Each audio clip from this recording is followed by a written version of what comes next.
We have in our studio right now, joining us is Professor Charles Bond. He's an expert on the psychology of terrorism at John Jay College. Thank you so much for joining us, Professor.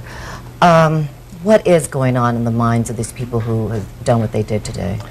Well, they're engaged in a worldwide struggle for ascendancy over people they regard as the infidels.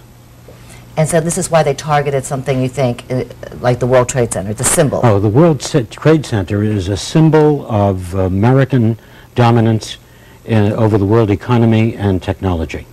You said yourself that you've studied this. Partly your job is to look into the possible, even worst case scenarios in the terrorism field. And you told me just a few moments ago that you never imagined something like this. I don't think anybody ever predicted anything as devastating as this. The expenditure, the funding and planning that went into this is almost on par with the devastation that it caused. So what is your theory then? Do you have one at this point as to how this was all put together? Oh, absolutely.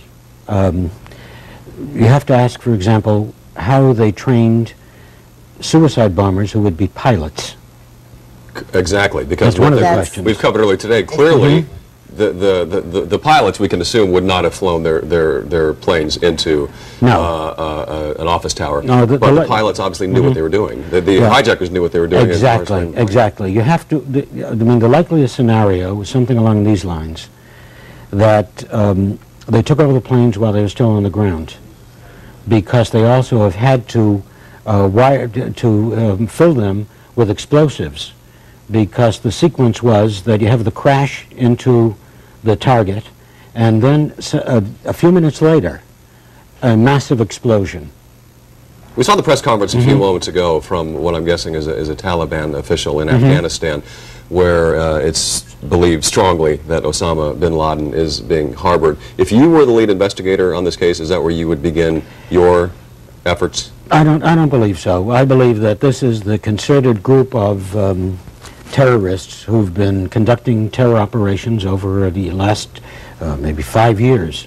Give us some rejoicing in the streets, chanting, singing, like this is some type of celebration. Well, Palestinians assume that the United States is a big supporter of Israel. Right. So we are one of their enemies in their minds. Right, yeah, most definitely, and would be a definite target. We're going to show you some videotape now that I think if you have youngsters around, you might want to pay special attention to it, because the portrayal of the violence is extremely graphic. So take a look.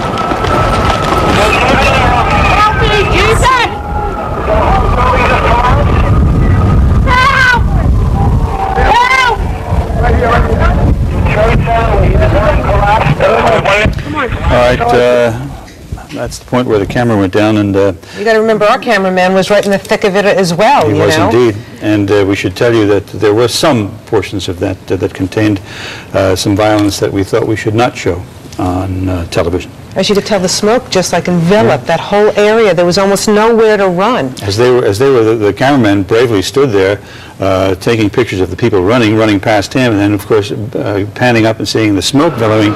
And then it came time where the smoke reached them.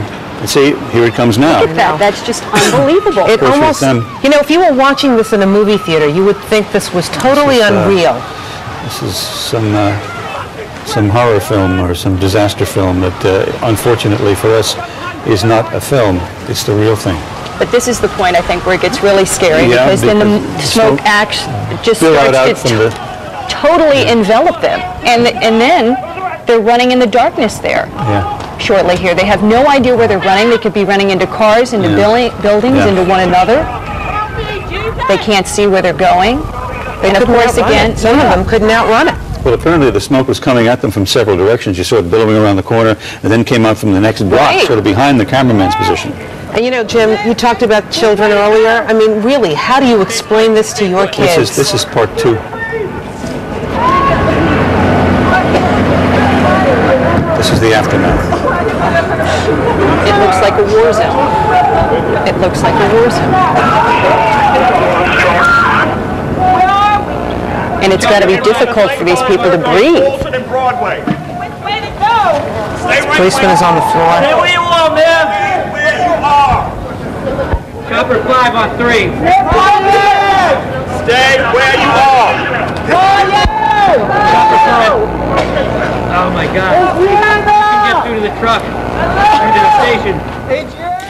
Some understanding of what Dick Oliver was talking about earlier when he said it looked like a snowstorm with five or so inches of soot and debris on the ground, and you saw the people in that picture there. One police officer who had been lying on his face when the cloud passed him by, then got up, and you see the front of his uniform still clean. Right. It's actually absolutely incredible. We have on the phone right now Senator Schumer. Senator, where are you right now?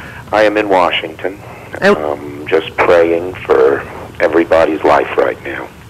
What's the reaction in Washington? What are you hearing from your people? Well, I just spoke to the president. He called me from Louisiana. He'll be going around the country from place to place.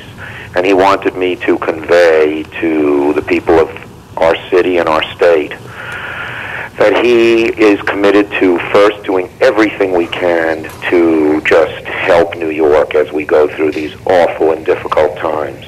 And that second, once that occurs, we are going to do everything we can. Senator, I'm sorry I have to interrupt you because the president is speaking to us now. Okay. Okay.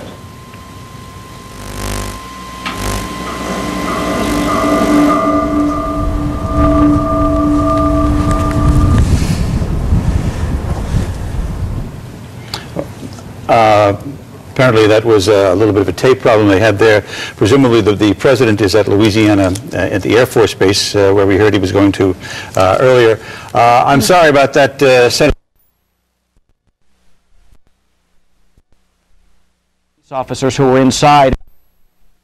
Taped remark from the president. Oh, here's the president. Freedom itself was attacked this morning by a faceless coward.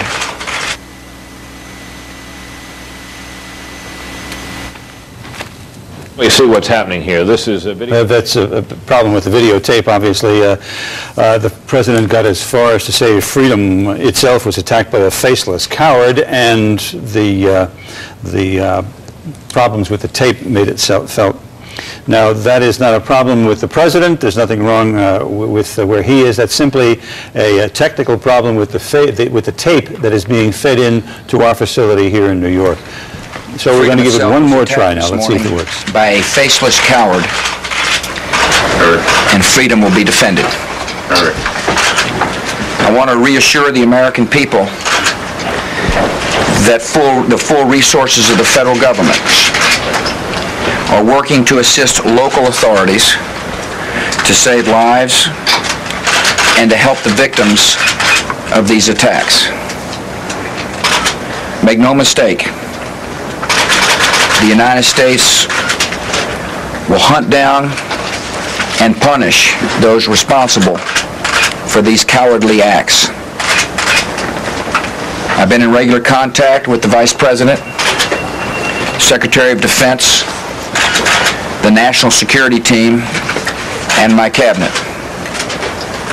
We have taken all appropriate security precautions to protect the American people. Our military at home and around the world is on high alert status, and we have taken the necessary security precautions to continue the functions of your government. We have been in touch with the leaders of Congress and with world leaders to assure them that we will do whatever is necessary to protect America and Americans.